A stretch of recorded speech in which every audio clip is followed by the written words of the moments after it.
দেখো এবার আমের আচার করব।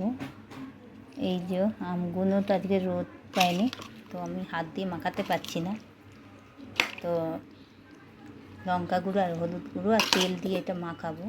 আর এই যে ভাজা মশলা, এতে গোটা ধনে ভেজেছি, শুকনো লঙ্কা ভেজেছি, গোটা জিরে ভেজেছি, 5 ফোড়ন ভেজেছি, আর যেটা হলো যে শুকনো লঙ্কা, 5 ফোড়ন, গোটা জিরে, গোটা ধনে আর সর্ষে সব কটা দিয়ে হালকা কড়াই ভেজে এই যে গুঁড়ো করেছি। আর দেবো এই যে কাঁচা লঙ্কা আর কটা আদা গ্রেট করে রেখেছি, আদা দেবো। আর এই যে রসুন, এই আচারে যদি রসুনটা দাও তো এত সুন্দর একটা গন্ধ আসবে। তো রসুনটা আর আদাটা একটু হালকা গরম করে দেবো, কিন্তু কাঁচা লঙ্কা গরম করব না। দেখো এবার আমের আচার করব। এই যে আমগুলো তো আজকে রোদ পায়নি, তো আমি হাত দিয়ে মাখাতে পারছি না, তো লঙ্কা গুঁড়ো আর হলুদ গুঁড়ো আর তেল দিয়ে এটা মাখাবো।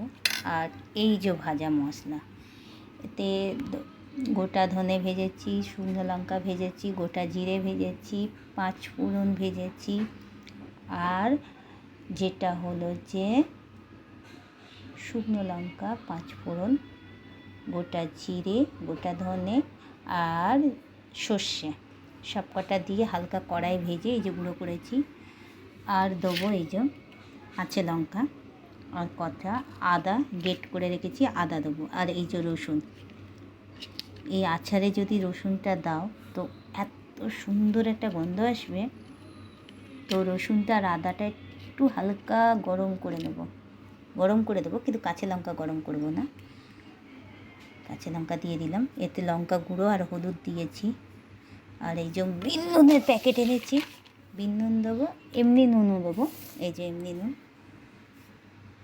তো কাঁচা লঙ্কাগুলো দিয়ে দিলাম, তারপরে দেখাচ্ছি এটা একটুখানি গরম করে আনি।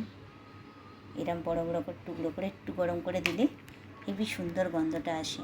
আগে এটা গরম করে নিয়ে আসবো, তারপর মশলাটা দেবো। একটা বোতল ভেঙে গেছে, তাই একটার মধ্যে রাখবো, যতটুকু হবে।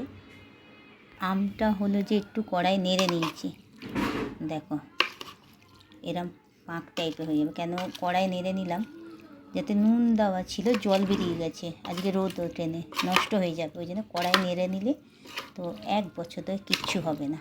কড়াই নেড়ে নিয়েছি, এবার তেল দেবো। আগে তেলটা গরম করে দিয়ে দিয়েছি, এই যে তেল, সর্ষের তেল গরম করে ঢেলেছি এতে। এবার বোতলের ওপরে যখন এই মশলাগুলো দিয়ে মাখাবো, তখন ঠান্ডা তেল